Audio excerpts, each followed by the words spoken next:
நம்ம இந்த வீடியோவில் குடைமிளகாய் பற்றி தகவல்கள் பார்க்கலாம். தமிழில் நம்ம குடைமிளகான்னு சொல்கிறோம், இங்கிலீஷில் கேப்சிகம்னு சொல்லுவாங்க. இந்த குடைமிளகாயில் பச்சை, சிவப்பு, ஆரஞ்சு, மஞ்சள்னு 4 கலரில் இருக்குது.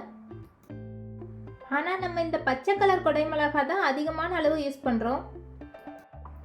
நம்ம கேப்சிகத்தை கட் பண்ணோன்னா உள்ள குட்டி குட்டி விதைகள் இருக்கும், அதை நல்லா காய வச்சு முளைக்க வைக்கிறாங்க. இந்த பச்சை கலர் கேப்சிகம் நமக்கு 50லேருந்து 60 நாள்லேயே ஈஸியாக விளைஞ்சிரும். இந்த குடைமிளகாயில் நார்மல் மிளகாய் மாதிரி அதிகமான அளவு உரைப்பே இருக்காது. நமக்கு இப்போ எல்லா இடங்கள்லையும் ஈஸியாகவே இந்த பச்சை கலர் குடைமிளகாய் கிடைக்குது. இந்த குடைமிளகாயில் நமக்கு கொழுப்பு ரொம்ப குறைவு. குடைமிளகாயில் அதிகமான அளவு வைட்டமின் இருக்குது. அதுபோல் நீர் சத்து, நார் சத்துன்னு சத்துக்களும் நமக்கு நிறைய கிடைக்கும்.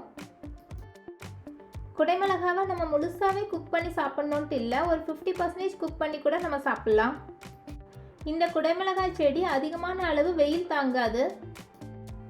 அதனால் இந்த குடைமிளகாய் செடியை வெயில் கம்மியான இடங்களில் தான் முளைக்க வைக்கிறாங்க.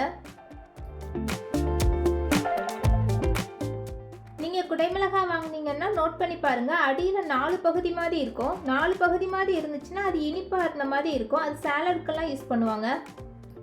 அதே மாதிரி 3 பகுதி இருக்கும். 3 பகுதி இருக்கிறது மைல்டாக ஒரு கசப்பு இருக்கும், அது குக்கிங்க்கு யூஸ் பண்ணுவாங்க. இந்த வீடியோ உங்களுக்கு பிடிச்சிருந்ததுன்னா லைக், ஷேர், சப்ஸ்கிரைப் பண்ணுங்கள்.